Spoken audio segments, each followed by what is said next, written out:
tu fais aussi, j'ai vu comme spécialité, enfin un petit peu de café. Oui. Alors, je sais pas si et donc derrière, ça c'est vraiment depuis l'origine, tu fais du café avec le cacao. Oui, le café c'est même le premier métier de voisin avant le chocolat. En 1897, on connaissait le chocolat, mais il se travaillait uniquement en chocolat poudre.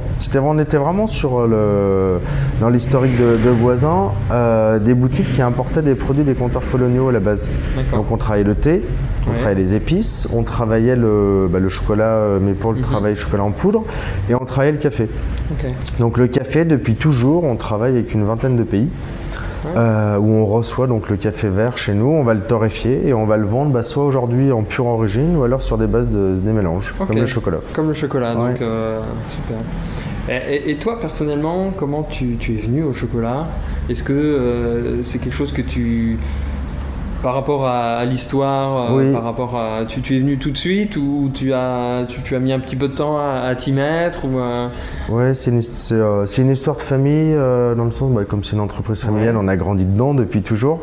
On a tous voulu aller voir ailleurs avant de venir parce que ça fait toujours du bien d'aller voir ce qui se passe ailleurs. Et puis un jour, on est revenu à la fois pour le côté entreprise familiale, parce que c'est quelque chose qu'on aime bien, qui est important. Et puis ensuite, pour le produit, parce qu'on a la chance de travailler un beau produit, qui est à la fois bon, et puis beau, et puis il y a ce côté cadeau, travail de la marque qu'on peut faire, qui est très intéressant dans ce domaine. Ok.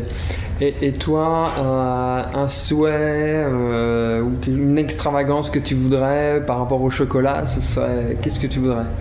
Qu'est-ce que ça serait pour toi? Sur le goût ou Peu importe, ou sur notre société? Non, pour toi, qu'est-ce que toi est-ce que tu t'es déjà posé cette question-là? C'est pour ça que je te la pose. Ouais, mais j'ai bien compris. Pour que tu puisses me dire. Non, j'ai pas d'extravagance particulière parce que déjà avec la palette dont on dispose, on peut tout faire. Donc chaque jour on fait des mélanges différents, on les goûte, on trouve des choses intéressantes à travailler, des idées sympas. Et en fait tous les jours on a un peu cette extravagance, mais j'en ai pas une en particulier qui fait que... Un bain au chocolat. Un bain au chocolat, voilà. Non. Non, voilà, après notre souhait le plus cher, c'est aujourd'hui de faire connaître notre société au-delà de nos frontières naturelles. D'accord, donc vraiment dans l'avenir, c'est vraiment aller donc c'est dépasser les frontières. Voilà, donc là c'est chercher une implantation parisienne. Et puis là on est en train de développer sur le Japon des boutiques.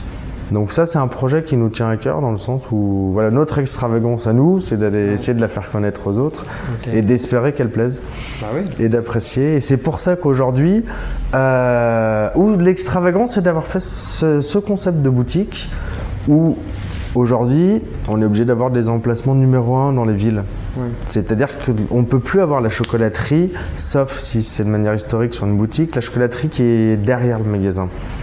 Et on perd ce lien entre le magasin et la boutique la chocolaterie, alors que le cœur de notre travail, c'est la chocolaterie. Un magasin, à nous de l'exploiter, à nous d'avoir les bons codes, à nous d'avoir un marketing intelligent, mais la vérité, elle se passe en chocolaterie. Et le client, il perd ce lien entre la chocolaterie et c'est pour ça qu'on a voulu cette boutique où dans le concept, c'est comme si on ramenait la chocolaterie au cœur de la ville. Donc ça, c'est un peu notre extravagance à nous. On voit la photo qui est derrière nous, c'est de ramener au plus près des gens le travail effectué tous les jours. Et toi, justement, par rapport à cette mouvance, comment le métier de chocolatier a beaucoup évolué ces dernières années, à une vitesse grand V. Et comment tu vois là, toi, le beans to bar? Qu'est-ce que tu en penses et qu'est-ce que... Aujourd'hui, ce qui compte, c'est la qualité du produit. Le beans to bar, c'est une mode qu'on rencontre aujourd'hui. Est-ce que c'est la seule vérité? Pas forcément. Ce que je veux dire, la maison Bocuse, il fait pas pousser ses tomates. Donc, ce qui compte, c'est d'aller sélectionner le bon produit. Après, nous, on considère de notre côté, donc chacun sait, que notre plus-value, elle va se faire dans l'élaboration des recettes. Voilà, le beans to bar, c'est un travail de matériel, de conchage, donc pour nous, la plus-value, elle n'est pas forcément sur cette partie-là du chocolat. Nous, la plus-value, on considère qu'elle est à partir du moment où j'ai un excellent chocolat, qu'est-ce que je vais en faire? Et là, on va arriver à cette palette de saveurs, à cette palette d'arômes. Donc, on s'est spécialisé sur cette partie-là. Parce qu'on considère, nous, que la plus-value, elle se trouve là. Ok, d'accord. Donc, tu trouves peut-être plus ça positif ou plutôt négatif? Comment toi, tu vois ça, le Beans to Bar? Non, j'ai pas de jugement de valeur. Je pense que chaque chocolatier, c'est justement un peu le plaisir de ce métier, va se consacrer là où il a envie. Oui. Donc, il y a des gens qui, eux, travaillent essentiellement les tablettes de chocolat. Et je comprends qu'ils se spécialisent dans le Beans to Bar parce que c'est par rapport à un autre fabricant de tablettes, c'est leur spécificité. Je comprends parfaitement. Après, quand on fait du chocolat fini, quand on fait des bonbons de chocolat, qu'on va travailler le praliné, qu'on va travailler tout ça, la partie chocolat est un des éléments de la globalité. Et nous, on se consacre sur cette association de saveurs, plus que sur le travail de broyage, de conchage de la fève. Okay. Voilà, donc c'est l'intérêt du chocolat où il y a plus des gens, ce qu'on appelle les couverturiers, et plus les gens chocolatiers qui, eux, travaillent à partir d'un très bon chocolat sur des produits finis. Ok. Et là aujourd'hui, est-ce que tu aurais quelque chose un petit mot à dire éventuellement, complémentaire par rapport à notre échange ou à transmettre que ton tour de France du chocolat, tu as de la chance, parce que si tu es dans un autre pays, tu n'aurais pas pu le faire. Et que ce qui se passe en France, c'est exceptionnel dans le chocolat. On a les meilleurs chocolatés sur la place française. C'est pour ça qu'aujourd'hui, si on va dans plusieurs villes du monde, on va retrouver des chocolatiers français, parce que on a la chance de faire une belle qualité, de respecter le produit. C'est surtout ça, la chance que tu as, c'est d'être en France. Merci.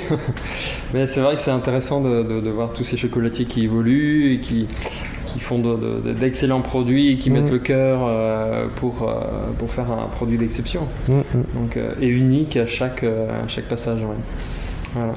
Bon, en tout cas, Romain, je te remercie pour cet accueil. C'est nous qui te remercions d'être venu chez nous. C'est un plaisir. Un plaisir également. Nous, on se retrouve dans une prochaine vidéo chocolat, un prochain tour. Je vous dis excellente journée, à très bientôt. Merci Romain à toi. Merci beaucoup, bonne journée, au revoir. Merci.